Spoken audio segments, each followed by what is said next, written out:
Xiao Hu memiliki kemampuan meramal masa depan.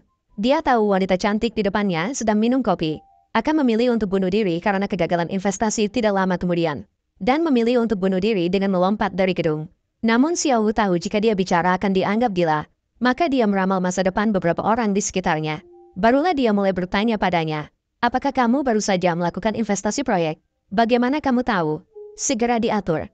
Pengalaman internasional saya. Perusahaan bangkrut. Kamu juga akan tahu. Ini tidak mungkin. Xiao Wu tahu ini akan menjadi hasilnya. Maka dia mengacungkan jari. Dengan tegas memberitahu wanita itu. Orang di meja belakang akan memotret pelayan sebentar lagi. Ketika dia berbalik, benar-benar menemukan adegan pemotretan.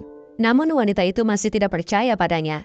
Hanya mengira Xiao Wu telah berkomplot sebelumnya. Melihatnya tetap tidak percaya. Maka dia menunjuk ke meja lain. Langsung mengatakan istri asli akan datang sebentar lagi. Pukul pria itu sebentar. Wanita itu melihat dengan ragu. Benar-benar ada seorang wanita masuk, mengangkat tasnya dan mulai memukuli pria itu. Barulah wanita itu percaya pada perkataan Xiao Hu. Mengeluarkan ponsel dari tasnya. Langsung memberitahu sekretaris untuk membatalkan proyek investasi. Xiao Hu juga merasa lega dengan beban yang terangkat. Tanpa dia sadari, perusahaan sudah dalam keadaan kacau. Dewan direksi mendengar berita ini dan marah sekali. Sementara itu, wanita itu juga menerima telepon dari sekretaris. Mengetahui grup ingin memberhentikan posisi presiden direkturnya, langsung bangkit dan ingin kembali menangani masalah. Baru saja tiba kembali di perusahaan, langsung diomeli oleh para pemegang saham sampai tak bisa berkata-kata.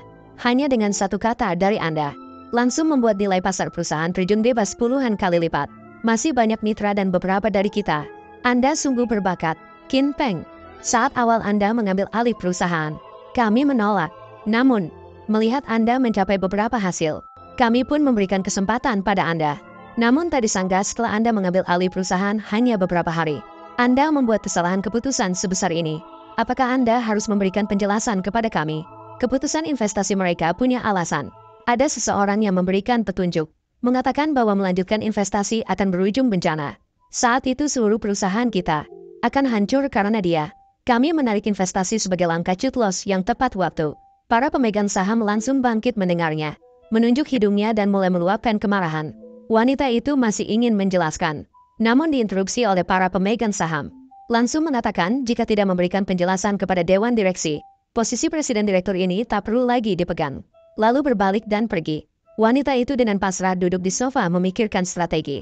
Saat itu sekretaris berlari masuk, bertanya apakah dia akan dicabut jabatan presiden direkturnya.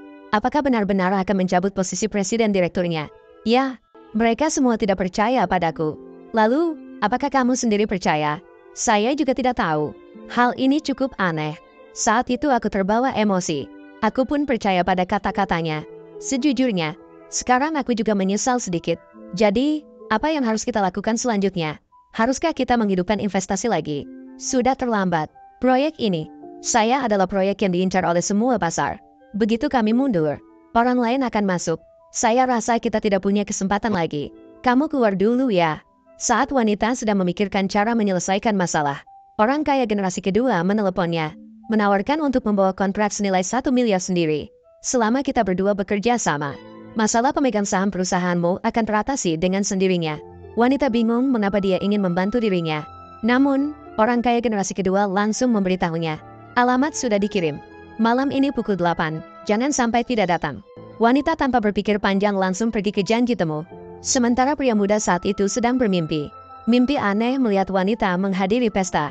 Diberi obat oleh orang kaya generasi kedua dalam gelasnya. Langsung terbangun dari mimpinya. Saat dia tiba, menemukan wanita sudah dikendalikan oleh orang kaya generasi kedua. Segera melangkah maju dan menendang. Menendangnya hingga terlempar keluar. Kemudian membantu wanita berdiri dan hendak pergi. Orang kaya generasi kedua melihat seseorang mengganggu rencananya. Marah dan memperingatkan pria muda. Berani membawa wanita pergi hari ini, pasti akan membuatmu terbuka satu lubang di kepala. Namun pria muda mengambil botol di atas meja, dan langsung memukul kepala orang kaya generasi kedua. Kemudian pergi dengan wanita tanpa menoleh. Orang kaya generasi kedua memegangi kepalanya. Tak pernah terpikir akan bertemu dengan seorang pemuda ceroboh seperti dia. Dan pemuda langsung membawa wanita ke kolam mandi hotel. Buka kepala shower. Lalu mulai membantunya meredakan panas dalam. Melihat sudah cukup lama mandi. Kemudian membaringkan wanita kembali di tempat tidur. Khawatir dia akan sakit jika tidur dengan pakaian basah. Bahkan dengan baik hati menggantikan piyama untuknya. Setelah semua selesai, Pemuda pun akhirnya tertidur karena kelelahan. Keesokan harinya wanita terbangun, melihat pemuda di sampingnya, langsung berteriak, "Ada apa? Apa yang telah terjadi? Apa yang telah kamu lakukan padaku? Aku tidak melakukan apapun. Kamu tidak melakukan apapun. Mengapa kamu ada di kamarku? Dan pakaianku juga diganti. Apakah kamu pikir aku akan percaya? Aku benar-benar tidak melakukan apapun padamu. Kejadian semalam. Apakah kamu sama sekali tidak ingat? Kamu tidak bisa lupa semuanya kan? Kalau begitu, aku tidak akan bisa membersihkan diriku, bahkan jika aku melompat ke sungai kuning." Wanita itu baru ingat. Malam tadi pewaris kaya ingin melakukan sesuatu yang jahat padanya. Beruntung pemuda itu cepat bertindak dan berhasil membuatnya ketakutan. Namun dia masih malu-malu menyalahkan wanita itu. "Meskipun kamu tidak melakukan apapun, lalu bagaimana dengan pergantian pakaianku tadi? Bukankah aku khawatir kamu akan sakit? Mengapa kamu tidak memanggil pelayan wanita untuk membantu? Jika aku bilang, aku tidak menyangka, apakah kamu akan percaya? Apakah kamu pikir aku akan percaya? Kamu tidak percaya. Tidak ada yang bisa saya lakukan. Tapi aku benar-benar tidak melakukan apapun padamu. Lalu mengapa kamu kemarin malam muncul di sana? Aku merasakan kamu dalam bahaya. Itulah mengapa aku pergi menyelamatkanmu." Tidak ada terjemahan yang jelas. Mungkin merupakan nama tempat atau karakter. Dewan direksi akan segera mengadakan rapat. Mengapa tidak di kantor? Aku sekarang punya urusan mendesak untuk diurus. Datang segera. Masih ada 10 menit lagi.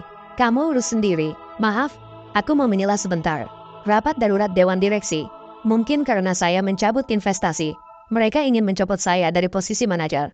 Aku akan pergi bersamamu. Kamu ikut aku. Aku hanya ingin membantumu mengatasi krisis. Selain itu, kita berada dalam satu ruangan semalam. Kamu masih tidak percaya padaku? Kalau begitu, keluarlah dan jangan bicara sembarangan. Cepat pergi belikan saya satu set pakaian, karena semua orang sudah hadir. Maka mari kita mulai rapat hari ini. Tunggu sebentar.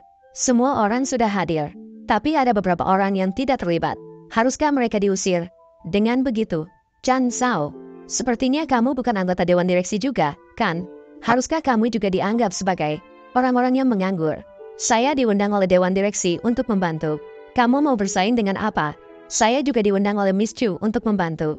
Kalau memang harus bersaing, saya juga tidak kalah darimu, kan?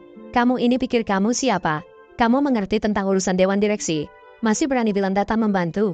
Lebih baik kamu paham situasinya dengan baik. Pergi dari sini sendiri.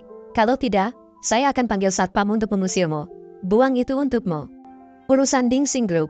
Belum waktunya Zhang Sao ikut campur di sini. Chu Qingmeng, kamu memang ingin melindungi anak ini. Tidak berdiri di pihakku, kan? Kamu berani pergi begitu saja. Jangan salahkan saya jika saya tidak ramah padamu. Maka saya akan melihat dengan baik bagaimana sikap Zhang Sao yang tidak ramah. Berbicara dengan keras. Jangan menyesal nanti. Baiklah, karena semua orang sudah hadir. Maka mari kita mulai rapat hari ini. Isi rapat hari ini menentukan apakah Chu Qingmeng cocok menjadi wakil Dewan Direksi. Maaf, boleh saya menyilah sebentar? Kamu bagaimana? Hanya untuk beberapa miliar. Membuka pertemuan kritik di sini. Hanya beberapa miliar. Kamu sangat percaya diri. Anak muda, hanya beberapa miliar saja. Jangan bicara tentang beberapa miliar. Saya hanya bicara tentang 1 miliar. Pernahkah kamu melihatnya? Apakah begitu? Selama saya bisa menghasilkan beberapa miliar untuk kalian, Miss Chu bisa melanjutkan sebagai wakil Dewan Direksi. Chu Qingmeng, inilah yang kamu cari untuk menyelesaikan masalah. Selain bual-bual, apalagi yang bisa dia lakukan? Menurutku, lebih baik kita mengusirnya sekarang. Lagipun, masalah ini, akhirnya, biar aku yang bicara. Jika saya benar-benar bisa menghasilkan beberapa miliar, anak muda, apa yang kamu hasilkan mungkin bukan uang dari Bank Tiandi. Tolong jangan berbohong. Pikirkanlah dengan jernih. Kalau aku bisa menghasilkan puluhan miliar, kamu harus merangkak keluar dari sini. Sambil merangkak, aku akan memotongmu. Mengapa tidak? Tapi kalau kamu tidak bisa menghasilkan, aku akan membawamu ke negara transgender. Menjadi transgender, mengapa tidak? Gila, puluhan miliar. Tenanglah, kamu akan segera tahu. Benar, aku lupa tadi bertanya. Yang kamu sebutkan puluhan miliar. Dalam waktu berapa lama bisa menghasilkan? Kalau kamu bilang butuh puluhan tahun, atau mungkin yang lainnya, barang murah. Bagaimana cara mengatasinya jika seperti ini? Semua orang di sini bertanya. Barang senilai 1 miliar apa? 1 jam. Nakal, kamu sudah mulai bicara omong kosong. Bisa, aku akan memberimu waktu 1 jam. Biar semua orang melihat. Akhirnya, apakah keajaiban ini akan terjadi? Percayalah padaku. Bagaimana cara kamu akan menghasilkan? Saham ini adalah saham barat, akan segera delisting. Kamu yakin ingin membeli? Beli sekarang. 1 bulan, sekarang belikan aku 1 miliar. Saham ini, barusan aku kirimkan padamu. Beli sekarang juga. 1 miliar, langsung. Bermain-main. Orang ini, menggunakan uang perusahaan. Sekarang bicara soal menghamburkan uang. Paman kedua, sekarang bicara tentang mengalahkan. Masih terlalu dini, tidak masalah. Bukankah hanya kehilangan 1 miliar?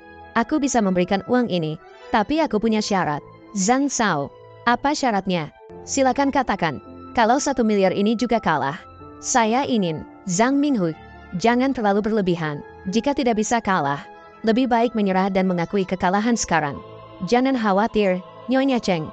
Aku tidak akan membiarkanmu kalah. Hanya takut nanti. Memang tidak bisa kalah. Aku membiarkanmu berpura-pura. Aku memberimu kesempatan untuk berpura-pura. Tapi hanya 1 jam. Kamu tidak akan bisa mendapatkan puluhan ini. Saya akan melakukannya sendiri. Mengirimmu ke tempat yang tepat. Masih ada 1 menit. Apa?